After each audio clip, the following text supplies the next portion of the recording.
পারা ৮। এমনকি ওদের কাছে ফেরেশতা পাঠালে বা মৃত ব্যক্তিরা ওদের সাথে কথা বললে বা সত্যতা প্রমাণকারী সকল বস্তু ওদের সামনে উপস্থিত করা হলেও ওরা বিশ্বাস স্থাপন করবে না। অবশ্য আল্লাহ চাইলে ভিন্ন কথা, কারণ ওদের অধিকাংশই অবিদ্যা আক্রান্ত। এমনিভাবে আমি অপশক্তি শয়তান দ্বারা প্রভাবিত মানুষ ও জিনকে প্রত্যেক নবীর শত্রু বানিয়েছি। এই অপশক্তির ধারকরা একে অপরকে চাতুর্যপূর্ণ চমকপ্রদ সত্য মিথ্যা মিশ্রিত বাক্যমালা দিয়ে বিভ্রান্ত ও আসক্ত করে।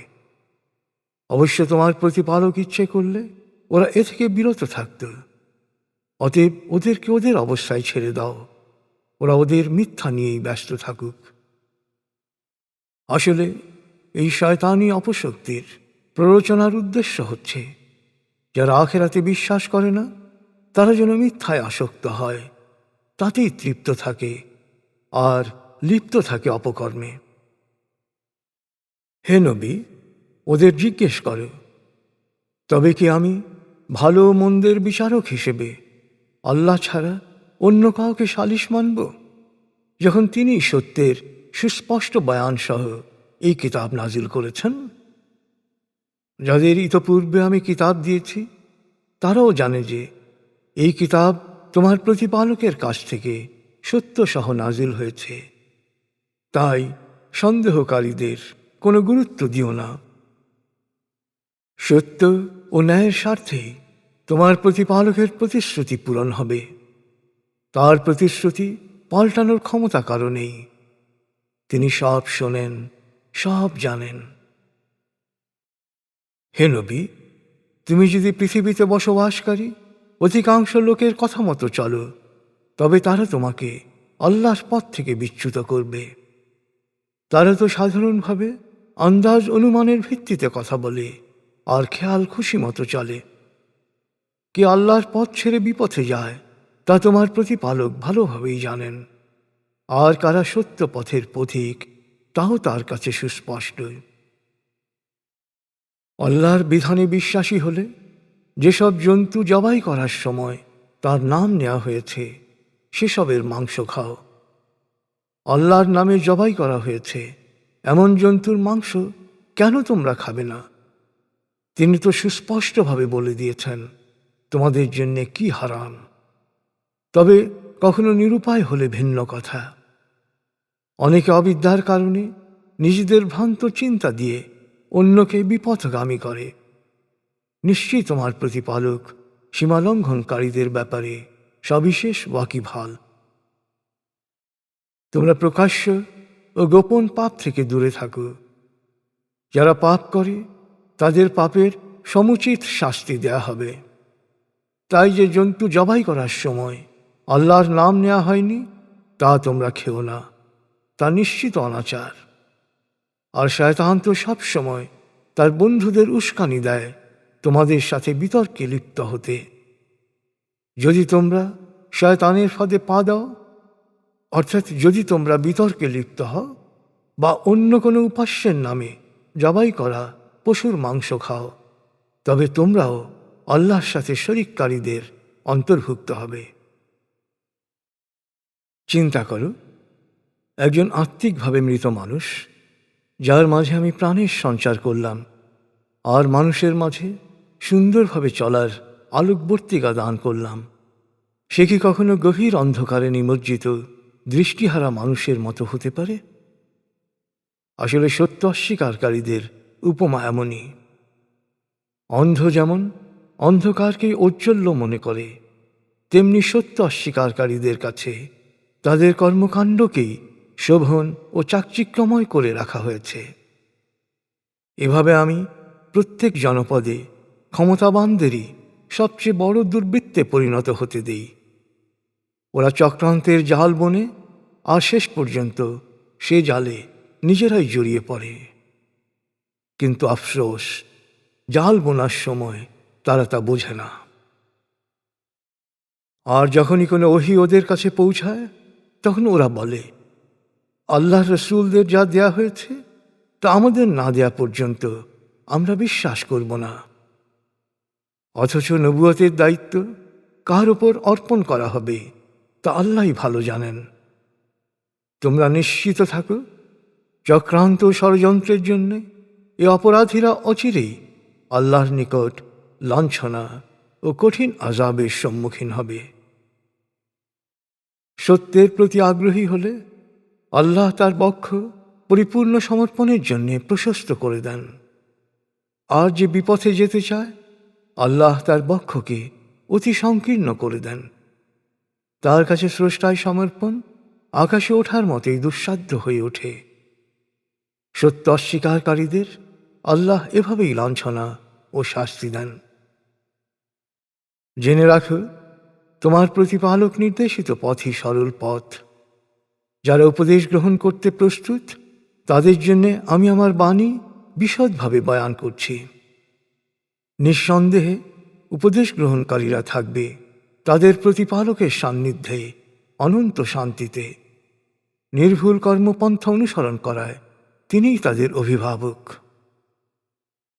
যেদিন আল্লাহ সবাইকে একত্র করবেন এবং শয়তান জিনদের উদ্দেশ্যে বলবেন, হে জিনেরা, তোমরা তো অনেক মানুষকে তোমাদের অনুসারী বানিয়েছিলে। তখন তাদের অনুসারী ঘনিষ্ঠ মানুষেরা বলবে, হে আমাদের প্রতিপালক, আমরা আমাদের জীবনে পরস্পরের সান্নিধ্য উপভোগ করেছি, পরস্পর দ্বারা লাভবান হয়েছি, আর তোমার নির্ধারিত সময়ই তোমার মুখোমুখি হয়েছি। তখন আল্লাহ বলবেন, জাহান্নামই তোমাদের বাসস্থান, সেখানেই তোমরা থাকবে চিরদিন। শুধু তারাই রক্ষা পাবে, আল্লাহ যাদের ক্ষমা করবেন। নিশ্চয়ই তোমার প্রতিপালক প্রজ্ঞাময়, সবিশেষ ওয়াকিবহাল। জেনে রাখো, পরকালে কৃতকর্মের শাস্তি ভোগ করার ক্ষেত্রেও এভাবে জালেমদের পরস্পরের সাথী বানিয়ে দেব।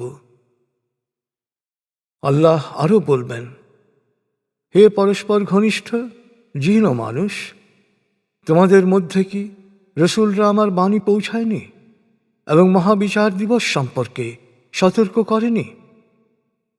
ওরা বলবে, আমরা আমাদের অপরাধ স্বীকার করছি। পার্থিব জীবনের মোহ ওদের বিভ্রান্ত করেছিল, আর ওরা নিজেরাই স্বীকার করবে যে ওরা সত্যকে অস্বীকার করেছিল। আসলে সত্যের বাণী না পৌঁছে তোমার প্রতিপালক কোনো জনপদকে তাদের অন্যায় আচরণের জন্যে ধ্বংস করেন না। জেনে রাখো, নারী বা পুরুষ প্রত্যেকের মর্যাদা নির্ধারিত হবে তার কাজ অনুসারে, আর আল্লাহ তোমাদের প্রত্যেকের কাজ সম্পর্কেই অবহিত। তোমার প্রতিপালক অভাবমুক্ত, অতীব দয়াশীল। তিনি ইচ্ছে করলে তোমাদের অপসারিত করে যে কাউকে তোমাদের স্থলাভিষিক্ত করতে পারেন, যেমন তোমাদের উত্থান ঘটিয়েছেন অন্য এক সম্প্রদায় থেকে। পুনরুত্থান সম্পর্কে তোমাদের যে প্রতিশ্রুতি দেওয়া হয়েছে তা অবশ্যম্ভাবী, তোমরা কেউ একে ফাঁকি দিতে পারবে না। হে নবী, ওদের বলো, তোমরা যা করছো করতে থাকো, আমিও আমার কাজ করে যাব। তোমরা শিগগিরই জানতে পারবে কার পরিণতি কল্যাণময়। আসল সত্য হচ্ছে, সীমালঙ্ঘনকারীরা সব সময় কল্যাণ লাভে ব্যর্থ হয়। আল্লাহ যে খাদ্যশস্য ও গবাদি পশু ওদের দিয়েছেন, তা থেকে একটি অংশ ওরা আল্লাহর জন্য নির্ধারিত করে এবং নিজেরা ধারণা করে বলে, এ অংশ আল্লাহর জন্যে, আর এ অংশ আমাদের দেবতাদের জন্যে। যা ওদের দেবতাদের অংশ, তা কখনো ওদেরকে আল্লাহর সাথে ঘনিষ্ঠ করে না, কিন্তু আল্লাহর অংশ বলে ওরা যা বলে তা দেবতাদের সাথেই ওদের ঘনিষ্ঠতা বাড়ায়। কতই না বাজে ওদের বিচার বিবেচনা। কাল্পনিক উপাস্যদের প্রতি শরিককারীদের বিশ্বাস ওদের সন্তানদের হত্যা করার মতো নিষ্ঠুর কাজকেও অনেকের কাছে গর্বের কাজ হিসেবে স্বীকৃত করেছে। আর এর ফলে ওরা ধ্বংসের দ্বার প্রান্তে পৌঁছবে আর বিভ্রান্তি বাড়বে ধর্ম সম্পর্কে। আল্লাহ ওদের অবস্থা পরিবর্তন করতে চাইলে ওরা এরূপ করত না। অতএব হে নবী, ওদেরকে ওদের মিথ্যার উপরেই ছেড়ে দাও।